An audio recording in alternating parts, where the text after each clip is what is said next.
आपका अपने channel technology पर मैं अबूज़र में बहुत स्वागत करता हूँ आपका एक न्यू वीडियो में। इसमें हम बोर्ड के कुछ जो हमने चैप्टर कंप्लीट किया था एसिड बेस एंड सॉल्ट्स, उसके कुछ इम्पोर्टेंट क्वेश्चंस के बारे में हम डिस्कस करेंगे। यहाँ पे इम्पोर्टेंट क्वेश्चन में जाने से पहले अगर आपने मेरा चैनल सब्सक्राइब नहीं किया तो प्लीज़ सब्सक्राइब कर दीजिए और लाइक नहीं किया तो प्लीज़ लाइक कर दीजिए। तो इसी के साथ चलते हैं फिर आगे, देखते हैं कुछ मोस्ट इम्पोर्टेंट क्वेश्चन बोर्ड्स के। सो गाइस, ये कुछ शॉर्ट टाइप्स क्वेश्चंस है जो आपके बोर्ड में बहुत बार पूछे गए हैं। ये आपके कुछ शॉर्ट टाइप्स क्वेश्चन हैं, short answer type question 2 marks के लिए ये आते हैं और ये 2015 में बहुत बार पूछे गए हैं। 2015 में पूछे गए हैं ये 2 मार्क्स के लिए ये क्वेश्चंस। अगर कोई इसमें रिपीट भी हुआ है क्वेश्चन तो आप वो इनको नहीं उतारना, वरना तो आप इनका स्क्रीनशॉट ही ले लीजिए। तो पहला क्वेश्चन क्या है, name the acid present in the following. आपको ये 3 आपके जो थिंग्स हैं, 3 आपके वेजिटेबल्स वगैरह ये सब दिए हुए हैं, तो उनमें ये बताने कि उनमें कौन कौन से एसिड्स पाए जाते हैं। पहला क्या है, पहला टोमेटो है आपका। टोमेटो में आपका कौन सा एसिड पाया जाता है, विनेगर में कौन सा एसिड पाया जाता है, टैमरिंड में। टोमेटो आपका ऑक्जेलिक एसिड आपका टोमेटो में पाया जाता है, विनेगर में आपका एसिटिक एसिड पाया जाता है और टैमरिंड में आपका टार्टरिक एसिड पाया जाता है। ठीक है, फिर ये आप याद कर लीजिए, आपके बहुत कम आएंगे आगे बोर्ड एग्जाम में। तो इसका दूसरा क्वेश्चन देख लेते हैं। दूसरा क्वेश्चन क्या कहता है, दूसरा क्वेश्चन में ये है आपका 15 ml of water, 15 ml water लिया है इन्होंने और 10 ml आपका सल्फ्यूरिक एसिड लिया है। Are to be mix in beaker, इन्हें आपको मिक्स करना है बीकर में। तो आप कैसे करेंगे मिक्स इन्हें, आपको मेथड बताना है और उसके साथ उसका रीज़न भी बताना है कि कौन सा मेथड होगा और क्या रीज़न होगा उसके साथ। What is this process called, ये प्रोसेस आपका क्या कहलाती है, ये भी बताना है साथ में इसके। तो आंसर आपको क्या करना है, the acid is added slowly in the water. आपको पहले एसिड लेना है, पहले वाटर लेना है। आपको पहले एक बीकर में वाटर ले लेना है, उसमें आपका एसिड हल्के हल्के डालना है, उसमें आपका एसिड हल्के हल्के डालना है slowly in water to prevent the mixture to be splashed, जिससे आपका जो मिक्सचर है वो हीट अप ना हो सके और आपके उसमें मतलब कोई रिएक्शन जल्दी से ना हो जाए। This reaction is highly exothermic, ये आपकी रिएक्शन जो होती है ये आपकी हाईली एक्सोथर्मिक वो रिएक्शन होती है जिसमें से हीट निकलती है। तो इस रिएक्शन में से आपकी हीट ज़्यादा जल्दी रिलीज़ होती है। देयरफॉर इसलिए आपका जो कांस्टेंट कूलिंग इसमें होगी वो अगर आप हल्के हल्के पानी में एसिड को मिलाएंगे तो ये कांस्टेंट कूलिंग हो जाएगी उसमें, मतलब हल्के हल्का पूरा स्प्लैश नहीं होगा वो। जैसे आप अगर वाटर को एसिड में मिलाते हैं तो आपको पूरा जो स्प्लैश हो जाता है आपका एसिड, और आपके मतलब उसमें रिएक्शन जल्दी से हो जाती है। एक्सोथर्मिक रिएक्शन काफ़ी फास्ट होती है और काफ़ी ज़्यादा अमाउंट ऑफ हीट उसमें रिलीज़ होती है। लेकिन अगर आप इसकी जगह पे एसिड को वाटर में मिलाएंगे तो हीट रिलीज़ होगी, पर लेकिन वो इतनी कम होगी कि वो जल्दी से ठंडी हो जाएगी। आपकी हीट इतनी रिलीज़ होगी कि वो जल्दी से ठंडी हो जाएगी। और इस प्रोसेस को आप कहते हैं डाइल्यूशन। डाइल्यूशन मतलब पतला होना किसी भी चीज़ का। ठीक है, फिर इनका आप स्क्रीनशॉट ले लीजिए, फिर हम चलेंगे आगे। आई होप आपने इसका स्क्रीनशॉट ले लिया हो। तो अब हम चलते हैं आगे। तीसरा क्वेश्चन आपका क्या कहता है, एक्सप्लेन हाउ एंटासिड वर्क्स। आपका एंटासिड कैसे वर्क करता है, ये भी बहुत इंपॉर्टेंट क्वेश्चन है। ये भी आपका 2015 में 2 मार्क्स के लिए पूछा गया है। तो आपका एंटासिड जो होता है वो कैसे वर्क करता है ये आपको एक्सप्लेन करना है। Hyper acidity is caused by access of hydrochloric acid in water. Hyper मतलब ज़्यादा, एसिडिटी आपकी एसिड का ज़्यादा, हाइपर एसिडिटी मतलब जो होता है आपका एसिड जो होता है वो ज़्यादा मात्रा में प्रोड्यूस होने लगता है। और आपकी जो हाइड्रोक्लोरिक एसिड की क्षमता जो है आपकी स्टमक में वो बढ़ने लगती है, इस वजह से आपकी एसिडिटी होती है। Antacid is basic in nature, आपका एंटासिड जो होता है वो बेसिक होता है नेचर में। It utilises excess of acid, ये आपके एसिड जो प्रोड्यूस हो रहा है उसमें वो ये जो है बेसिक होता है, तो ये आपका बेसिक आपका एसिड को न्यूट्रलाइज कर देता है। जो आपका ज़्यादा एसिड प्रोड्यूस हो रहा है स्टमक में उसे वो न्यूट्रलाइज कर देता है, give relief from pain caused by hyper acidity, और आपको एक राहत मिलती है। जो आपका दर्द हो रहा है पेट में उससे आपको राहत मिलती है जो आपका हाइपर एसिडिटी से होता है। एंटासिड ऐसे वर्क करता है आपका। एंटासिड आपका बेसिक इन नेचर होता है जो आपका एसिड से मिलके सॉल्ट बना देता है। ये रिएक्शन भी पूछी जाने वाली है, तो आप इसका स्क्रीनशॉट ले लीजिए, फिर हम चलेंगे आगे। ये बहुत इंपॉर्टेंट क्वेश्चन है बोर्ड के, तो चलते हैं फिर आगे। ये कुछ शॉर्ट टाइप्स क्वेश्चन है जो आपका 3 मार्क्स के लिए पूछे जाते हैं। ये आपके 2015 में बहुत बार पूछे गए हैं, मतलब 2015 में पूछे गए हैं ये क्वेश्चंस आपके 3 मार्क्स के लिए आपके पूछे जाते हैं क्वेश्चंस। ठीक है, इसमें आप देख लेते हैं कौन सा क्वेश्चन है। Define olfactory indicators, name 2 substances which can be used as olfactory indicators।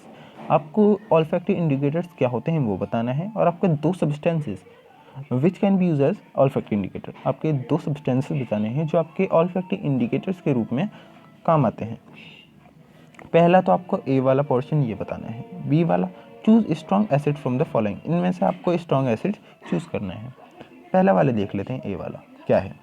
दो सब्सटेंसेस हु स्मेल ऑडर, जो आपके जिसमें से बदबू वगैरह आती है वो आपके चेंजेस इन एसिड और basic solution are called olfactory indicators. The substances whose smell odour changes in acid और base solution are called olfactory indicators. मतलब जब आपका कोई एसिड या फिर बेस सॉल्यूशन होता है तो उसमें अगर ये इंडिकेटर्स मिलाए जाते हैं तो ये काफ़ी बदबूदार होते हैं। जैसे आपके ऑनियन, वनीला, जिसमें से आपकी ऑर्डर यानी कि स्मेल आती है।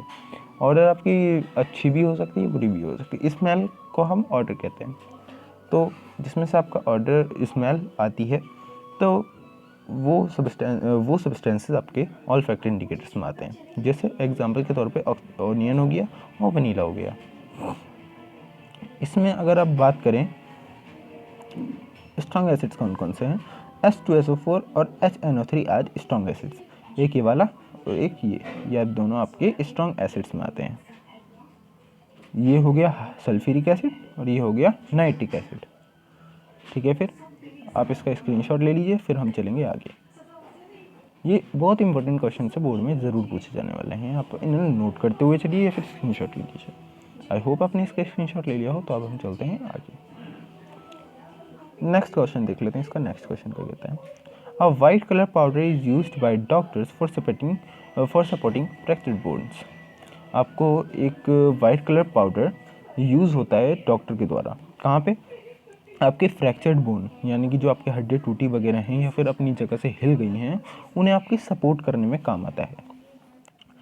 उसका क्या करना है आपका, ए उसका केमिकल नेम लिखना है, फार्मूला लिखना है और फार्मूला लिखना है उस पाउडर का। ठीक है, जो आपका डॉक्टर्स यूज़ करते हैं फ्रैक्चर्ड बोन को सपोर्ट करने के लिए।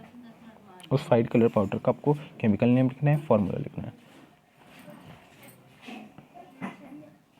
और इसमें बी पोर्शन आपका है, when this white powder is mixed with water a hard solid mass is obtained, right balanced chemical equation for the change. और आपको इसके लिए जब ये वाइट पाउडर जो है आपका वाटर के साथ मिल जाता है तो आपका ये हार्ड सॉलिड बहुत ही मतलब कठोर हो जाता है। ये मैंने आपको ये बताया भी था, इसे नेक्स्ट पहली वाली क्लास में आपको मैंने बताया भी था, ये प्रीवियस क्लास जो हुई थी तो उसमें मैंने ये बताया था। आपको उसकी बैलेंस केमिकल इक्वेशन लिखनी है। ठीक है, तो ए वाला पोर्शन देख लेते हैं पहले इसका। आपका केमिकल नेम आपका क्या है इसका, अरे यार, कैल्शियम सल्फेट हेमीहाइड्रेट इसे हम कहते हैं। कैल्शियम सल्फेट हेमीहाइड्रेट यानी कि CaSO4.12H2 हम इसे कहते हैं। ये तो हो गया इसका केमिकल नेम।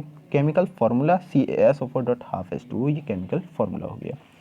तो इसकी आपको सेकंड वाले की आपको इस इक्वेशन लिखनी है, बैलेंस इक्वेशन लिखनी है, जो आपका हार्ड सॉलिड मास में कन्वर्ट हो जाता है। CaSO4.12H2O को जब हम 3/2 ऑफ वाटर मॉलिक्यूल्स के साथ मिलाते हैं, यानी कि 1.5 वाटर मॉलिक्यूल के साथ हम रिएक्ट कराते हैं, ये जो है ये क्या है आपका कैल्शियम सल्फेट हेमीहाइड्रेट, इसे प्लास्टर ऑफ पेरिस भी बोलते हैं। तो इसे हम अगर 1.5 वाटर मॉलिक्यूल के साथ रिएक्ट कराते हैं तो ये बन जाता है CaSO4.2H2O, जिसे हम कहते हैं जिप्सम। इसका काफ़ी हार्ड सॉलिड मास होता है, ठीक है, इसका हार्ड सॉलिड मास होता है, इसे हम जिप्सम कहते हैं। ये हार्ड होता है काफ़ी, ये बन जाता है जब हम प्लास्टर ऑफ पेरिस में 1.5 वाटर मॉलिक्यूल मिला देते हैं, तो ये काफ़ी हार्ड हो जाता है, ठीक है। फिर इतना समझ में आ गया? So like my video. अगर कोई डाउट है तो कमेंट करिए मुझे प्लीज़। आप इसका स्क्रीनशॉट ले लीजिए, फिर हम चलेंगे आगे।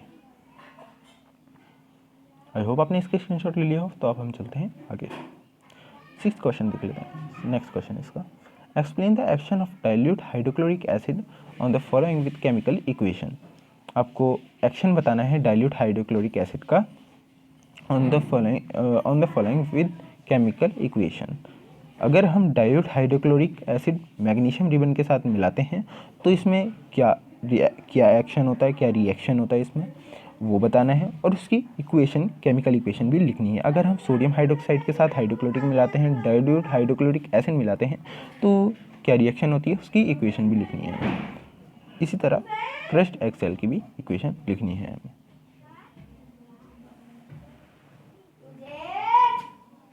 सो गाइस देख लेते हैं इसमें क्या। फर्स्ट वाला पॉइंट देखते हैं। अगर हम अगर हम मैग्नीशियम के रिबन के साथ डाइल्यूट हाइड्रोक्लोरिक एसिड मिलाते हैं तो क्या होता है।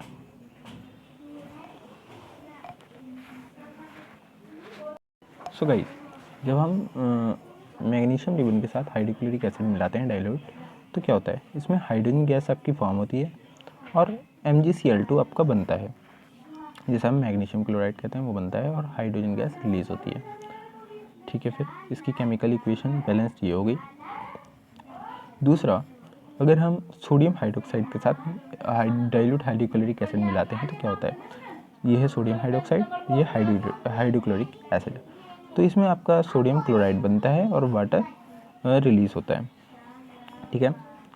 जो हम सोडियम हाइड्रोक्साइड और डाइल्यूट HCl मिलाया तो सोडियम क्लोराइड बन गया और वाटर रिलीज हो गया, तो ये इसकी इक्वेशन हो गई। तीसरी वो देख लेते हैं equation. Crust eggshells are made up of CaCO3 which reacts with dilute HCl to give brisk effervescence due to CO2. So guys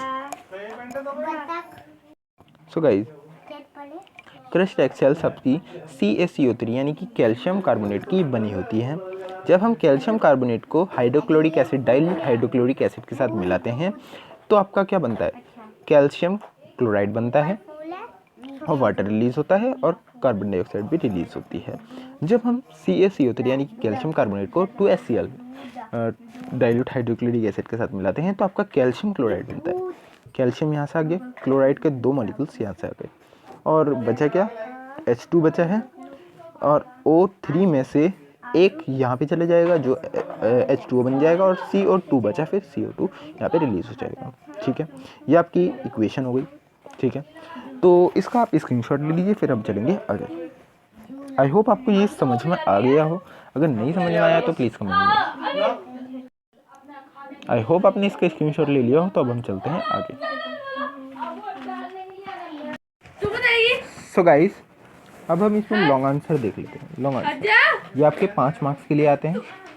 सन 2015 में पूछे गए हैं। सन 2015 में ये पूछे गए हैं लॉन्ग आंसर, 5 मार्क्स के लिए पूछे जाते हैं। तो इसमें क्वेश्चन समझ देख लीजिए। State reason for the following statement. आपको स्टेटमेंट्स के लिए आपका रीजन आपको बताना है, इसके 5 मार्क्स आपको मिलते हैं। टैप वाटर, जो आपका टोटी में से जो वाटर निकलता है, conduct electricity whereas distilled water does not. So guys इसमें ये पूछा है आपका जो टैप वाटर होता है वो आपका इलेक्ट्रिसिटी कंडक्ट करता है, पर लेकिन डिस्टिल्ड वाटर जो होता है आपका वो आपकी इलेक्ट्रिसिटी कंडक्ट नहीं कर पाता है। डिस्टिल्ड वाटर वो होता है जिसमें आपका कोई भी एसिड वगैरह मिलाया जाता है वाटर में, हल्के क्वांटिटी में मिलाते हैं, ज़्यादा नहीं। तो आपका ये कहा है कि टैप वाटर जो आपका इलेक्ट्रिसिटी कंडक्ट करता है, बट डिस्टिल्ड वाटर आपका इलेक्ट्रिसिटी नहीं कंडक्ट करता है। आपको इसके लिए रीज़न बताते हैं, ठीक है। तो दूसरा देख लेते हैं। Dry hydrogen chloride gas does not turn blue litmus red whereas dilute hydrochloric acid does. जो आपका हाइड्रोजन क्लोराइड गैस जो होती है आपकी, ड्राई हाइड्रोजन क्लोराइड जो आपकी गैस होती है, आपकी गैस होती है वो आपका ब्लू लिटमस को रेड में टर्न नहीं कर पाती है, लेकिन जो आपका डाइल्यूट हाइड्रोक्लोरिक एसिड है वो आपका कर देता है। क्यों होता है ये आपको बताना है, इसका रीज़न देना है आपको। तीसरा देख लेते हैं। ड्यूरिंग समर सीजन, आपके समर सीजन के दौरान the milkman usually adds a very small amount of baking soda to fresh milk. आपका समर के दिनों में आपका जो दूध वाला आता है बाहर से, वो आपका कुछ अमाउंट में बेकिंग सोडा ऐड कर देता है मिल्क में, और वो क्यों करता है ये आपको बताना है, ठीक है। चौथा पॉइंट इसमें, for a dilution of acid, acid is added into water and not water into acid. आपका एसिड को पतला करने के लिए आपका एसिड को पानी में डाला जाता है, पानी को एसिड में नहीं डाला जाता। क्यों नहीं, इसका आपको रीज़न बताना है। पांचवा पॉइंट है इसमें, ammonia is a base but does not contain hydroxyl group. आपका जो अमोनिया होता है वो बेस होता है आपका, पर ये हाइड्रोक्सिल ग्रुप कंटेन क्यों नहीं करता, ये आपको बताना है, ठीक है। फिर इन रीज़न के आंसर ढूंढने के लिए हमें चलना पड़ेगा आगे। फर्स्ट आंसर है, टैप वाटर कंटेन्स आयंस विच कंडक्ट इलेक्ट्रिसिटी। आपका टैप वाटर जो होता है वो आपके आयंस कंडक्ट करता है। जो आपके आयंस होते हैं उसमें आपके टैप वाटर, जो आपका नल में से जो पानी आता है उसमें आपके आयंस होते हैं जो आपके इलेक्ट्रिसिटी कंडक्ट करते हैं, लेकिन आपके डिस्टिल्ड वाटर में वो आयंस नहीं होते हैं। तो ऑब्वियस सी बात है, अगर आयंस नहीं है तो वो इलेक्ट्रिसिटी कंटेन्स नहीं कर पाएगा। तो इस वजह से टैप वाटर इलेक्ट्रिसिटी कंटेन करता है और डिस्टिल्ड वाटर आपका नहीं करता है इलेक्ट्रिसिटी कंटेन। दूसरा देखते हैं, dry HCl does not form ions but HCl gives H plus and Cl minus ions. आपके ड्राई HCl जो है आपका वो आयंस बनाता ही नहीं है, लेकिन आपका HCl जो है आपका H प्लस आयंस देता है और Cl माइनस आयंस देता है। सेकंड वाला क्या था वैसे मैं भी भूल गया। हाँ, जो आपका ब्लू लिटमस को रेड में टर्न कर देता है। तो ब्लू लिटमस को रेड में टर्न कौन करता है, आपका ब्लू लिटमस को रेड में टर्न करता है आपका एसिड। तो एसिड क्या होता है, जिसमें H प्लस आयंस मौजूद हो, ठीक है, पढ़ा था। लेकिन जब ये HCl आपके आयंस बना ही नहीं रहा है, तो आपका वो ब्लू लिटमस को रेड में क्यों कैसे टर्न करेगा, क्योंकि वो तो एसिड को ही टर्न करता है। तो आपके H प्लस आयंस उसमें है ही नहीं, तो वो एसिड ही कहाँ हुआ। अब जब एसिड नहीं है तो वो टर्न भी नहीं कर पाएगा, तो इस वजह से वो नहीं करता है, ठीक है गाइस। थर्ड वाला देख लेते हैं, baking soda does not allow milk change to lactic acid which makes milk sour. आपका बेकिंग सोडा जो होता है आपका, वो मिल्क को लैक्टिक एसिड में चेंज नहीं होने देता, क्योंकि आपका वैसे समर के दिनों में आपका दूध जो है वो खट्टा हो जाता है, क्योंकि उसमें लैक्टिक एसिड प्रोड्यूस होता है जो आपके दूध को खट्टा कर देता है गर्मियों के दिनों में। तो बेकिंग सोडा इस वजह से डाला जाता है क्योंकि आपका बेकिंग सोडा जो है वो आपका milk to change to lactic acid which makes milk sour. आपका बेकिंग सोडा जो है वो आपके मिल्क को लैक्टिक एसिड में कन्वर्ट नहीं होने देता है, इस वजह से आपका मिल्क खट्टा नहीं हो पाता है। तो यही एक रीज़न है इसके पीछे। चौथा देख लेते हैं। आपका चौथा जो है आपका एसिड को वाटर में डाला जाता है और वाटर को एसिड में क्यों नहीं डाला जाता। Adding water to acid is highly exothermic. आपका जो अगर हम वाटर में एसिड मिलाएंगे तो काफ़ी ज़्यादा एक्सोथर्मिक यानी कि हीट काफ़ी रिलीज़ करता है। लेकिन अगर हम एसिड को वाटर में थोड़ी थोड़ी सी मतलब एसिड को अगर हम वाटर में थोड़ा थोड़ा डालेंगे तो वो रिएक्शन तो उसमें भी होगी, एक्सोथर्मिक हीट उसमें भी रिलीज़ होगी, पर लेकिन इतनी नहीं होगी जितना अगर हम वाटर को एसिड में मिलाते हैं। इतनी हीट उसमें इतनी हीट उसमें रिलीज़ नहीं होती है, जिससे आपका जो हीट रिलीज़ होती है वो जल्दी से ठंडी हो जाती है। ठीक है, फिर फिफ्थ वाला क्या है? फिफ्थ वाला, ammonia dissolves in water and forms H minus, therefore it is basic in nature। Ammonia जो है वो आपका वाटर में घुल जाता है और H माइनस आयंस प्रोड्यूस करता है, जो कि आपका बेसिक होता है नेचर में।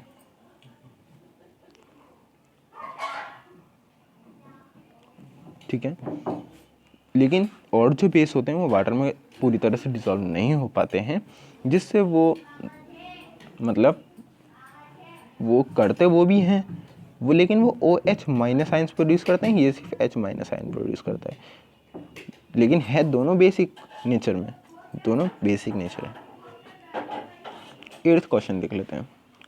Right the chemical formula for hydrated copper sulphate and anhydrated copper sulphate, give an activity, illustrate how these are interconvertible. आपका केमिकल फार्मूला लिखना है हाइड्रेटेड कॉपर सल्फेट।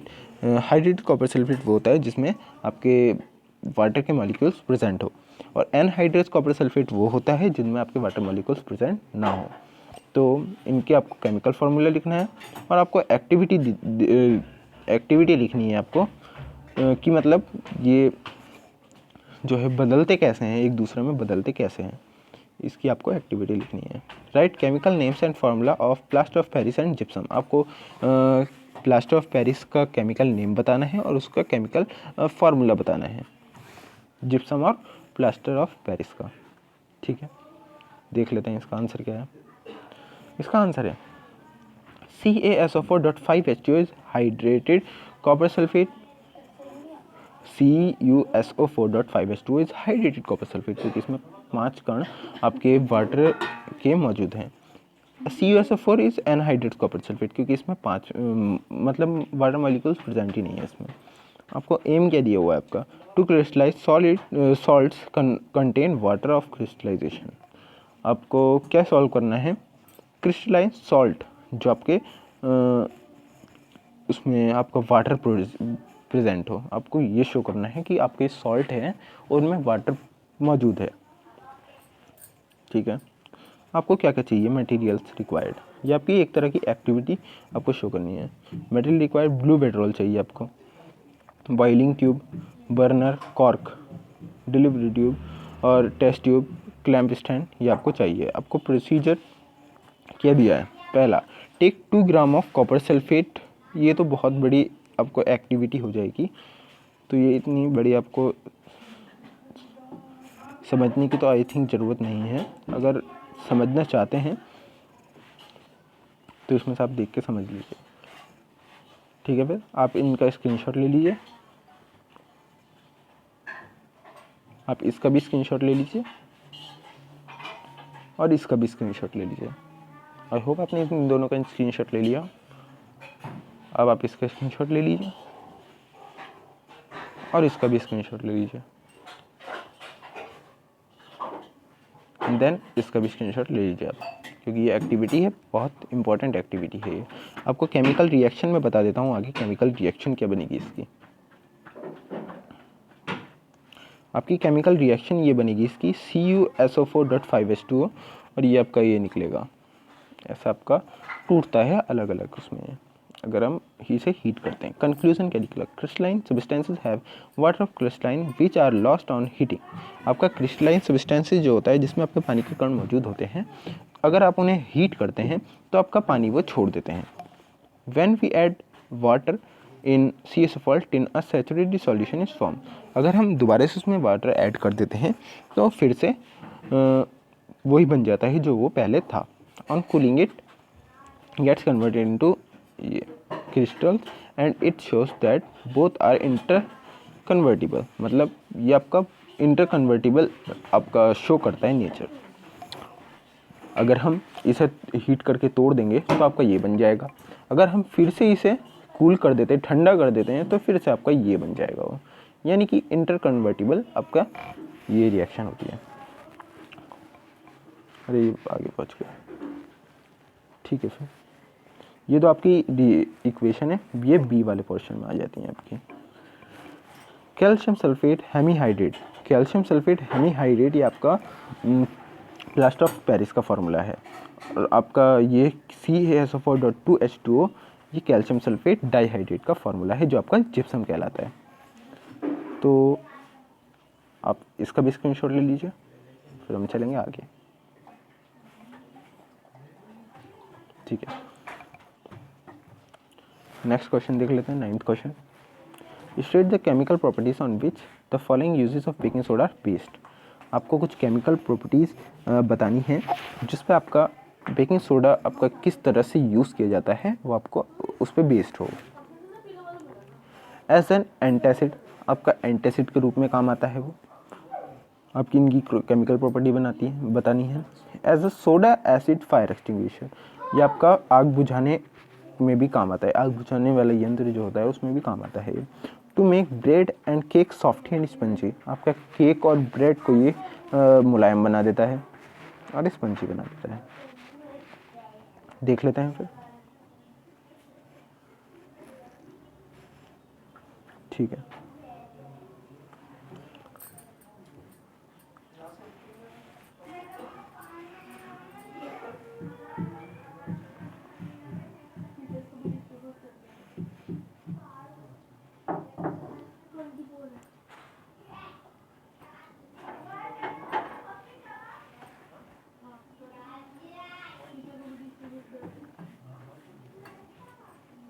ये आंसर नहीं होगा यहाँ से, ये दूसरा क्वेश्चन है। How is washing soda is obtain from baking soda, आपका वॉशिंग सोडा आपका बेकिंग सोडा में से कैसे ऑब्टेन किया जाता है, उसकी आपको बैलेंस्ड केमिकल इक्वेशन लिखनी है आपको, ठीक है। पहले ये वाला देख लेते हैं, 9th का ए वाला पोर्शन, यहाँ से ए वाला पोर्शन शुरू है। आपका ये एंटासिड के रूप में कैसे काम आता है, उसकी केमिकल प्रॉपर्टीज लिखनी है। It is weakly basic in nature and neutralise hyper acidity, ये आपका बेसिक होता है, बहुत ही मतलब वीक होता है, वीक बेस के रूप में इसे कहते हैं, वीक बेस है ये, जो आपका हाइपर एसिडिटी न्यूट्रलाइज कर देता है, जो आपका मतलब एसिड ज़्यादा बन जाता है स्टमक में, उसे न्यूट्रलाइज करने का काम करता है। दूसरा वाला देख लेते हैं, सोडा फायर एक्सटिंग्विशर के रूप में कैसे काम आता है। It liberates CO2 and H2SO4 which extinguish fire, ये आपका CO2 और H2SO4 रिलीज करता है जो आपके आग को बुझा देते हैं। तीसरा, ब्रेड और केक को सॉफ्ट कैसे बनाता है। It liberates CO2 on heating, जब आपका जब इसे हम गर्म करते हैं तो आपका ये CO2 रिलीज करता है which makes bread and cake soft and spongy, जो आपका CO2 जो गैस है ये आपका ब्रेड और केक को आपका सॉफ्ट बना देती है और स्पंजी बना देती है। बी वाला देख लेते हैं, वॉशिंग सोडा कैसे ऑब्टेन किया जाता है इसमें से।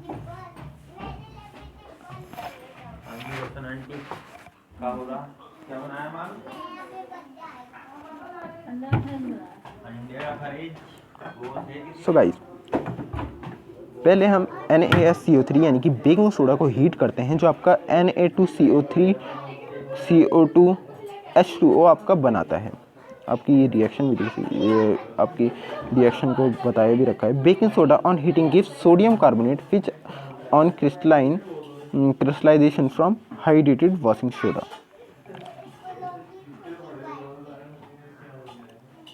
ठीक है। बेकिंग सोडा को जब हम हीट करते हैं तो वह हमें सोडियम कार्बोनेट देता है, जिसे हम वाटर को मिला के हम उसे वॉशिंग सोडा बना लेते हैं। हाइड्रेटेड वॉशिंग सोडा वो कहलाता है। ये आपको रिएक्शन भी दे रखी है, ये Na2CO3 यहाँ पे मिल रहा था, इसमें हमने 10H2O को वाटर मॉलिक्यूल्स ऐड किए, जिससे हमारा ये वॉशिंग सोडा बन गया, ठीक है। तो आप इसका स्क्रीनशॉट ले लीजिए, फिर हम चलेंगे आगे। इसके बाद ये लास्ट क्वेश्चन बचा है, फिर हम पार्ट 2 में इसके 10 क्वेश्चन और बचे हैं, इसका वो कर लेंगे, ठीक है। फिर चलते हैं आगे। तो ये शॉर्ट टाइप क्वेश्चन है जो 2 मार्क्स के लिए पूछा गया है सन 2014 में, 2014 में शॉर्ट आंसर टाइप क्वेश्चन ये है, 2 मार्क्स के लिए 2014 में पूछा गया है। इसमें क्या है, name the natural source of each of the following acid, इनका नेचुरल सोर्स बताना है आपके कहाँ कहाँ से मिलते हैं। ये आपका सिट्रिक एसिड कहाँ से मिलता है, oxalic acid, lactic acid, tartaric acid कहाँ से मिलता है आपको। पहले कर लेते हैं सिट्रिक एसिड के बाद। सिट्रिक एसिड ये खट्टी चीज़ों में से मिलता है जो आपके आते हैं लेमन और ऑरेंज, ये खट्टी चीज़ों में से मिलता है। ऑक्जेलिक एसिड आपको मिलता है टमेटोस एंड गुआवास में से, अमरूद और आपका टमाटर में से मिलता है। लैक्टिक एसिड आपका सॉर मिल्क यानी कि कर्ड, दही में से आपका ये मिलता है। टार्टरिक एसिड आपका टेमरिन यानी कि इमली में से ये आपका मिलता है। तो आई होप आपको यहाँ तक का समझ में आ गया हो, अगर नहीं समझ में आया तो प्लीज़ मुझसे कमेंट करिए, मैं आपको बता दूंगा। तो आपने इसका स्क्रीनशॉट, आई होप आपने इसका स्क्रीनशॉट ले लिया हो। तो इसका शायद नेक्स्ट क्वेश्चन है, ओह सॉरी बाहर आ गया।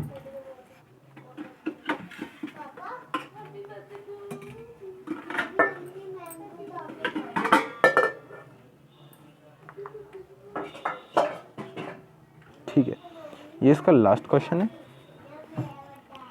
तो ये भी टू मार्क्स के लिए आपका 2013 में पूछा गया है। ये आपका शॉर्ट आंसर टाइप क्वेश्चन है जो आपका 2 मार्क्स के लिए 2013 में पूछा गया है। इसमें क्या कह रहा है, A student detected the pH of 4 unknown solutions। एक स्टूडेंट ने आपका pH 4 मतलब अनजाने सॉल्यूशंस के pH डिटेक्ट करे हैं, जिसका नाम है A, B C and D, जो आपका 11 है, 5 है, 7 है और 2 है। Predict the nature of the solution, आपको सॉल्यूशन का नेचर बताना है। ए जो है आपका बेसिक होगा क्योंकि उसका 7 है, 7 आपका 7 से ऊपर 7 नहीं सॉरी 11 है उसका। जो आपका 7 से ऊपर की जितने भी pH वैल्यूज़ हैं वो आपका बेसिक नेचर होते हैं। तो ए वाला आपका बेसिक हो गया, बी वाला 5 है यानी कि 7 से नीचे है तो ये हो गया एसिडिक, सी वाला आपका न्यूट्रल है, नेचुरल नहीं कहेंगे इसे न्यूट्रल कहेंगे, इसे काट दो, गलती हो गई यहाँ पे।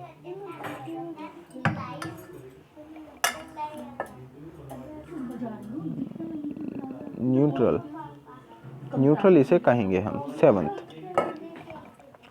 तो सी आपका न्यूट्रल हो गया और डी वाला आपका हो गया 2 जो आपका स्ट्रांगली एसिडिक है। 2 आपका बहुत कम आ गया है जो आपका स्ट्रांगली एसिडिक में आता है। तो ये हो गया 11 क्वेश्चन यहाँ पे कंप्लीट होते हैं। मिलते हैं आपको इसके नेक्स्ट वीडियो में, आप इसका स्क्रीनशॉट ले लीजिए। आई होप आपने इसका स्क्रीनशॉट ले लिया हो। तो मिलते हैं आपको इसके नेक्स्ट वीडियो में इसके आगे के क्वेश्चंस के साथ। तब तक के लिए take care and thank you for being with us. और अगर आपने मेरे चैनल को सब्सक्राइब नहीं किया है तो सब्सक्राइब कर दो, फॉलो लाइक नहीं किया है तो लाइक भी कर दो। कमेंट में अगर आपको कोई इस चैप्टर से रिलेटेड कोई डाउट है तो मुझसे आप कमेंट करो, मैं आपको बता दूंगा। और शेयर करो अपने फ्रेंड्स के साथ जितना हो सके, ठीक है। तो मिलते हैं आपको इस नेक्स्ट वीडियो में इसके आगे क्वेश्चंस के साथ। तब तक के लिए take care and good bye.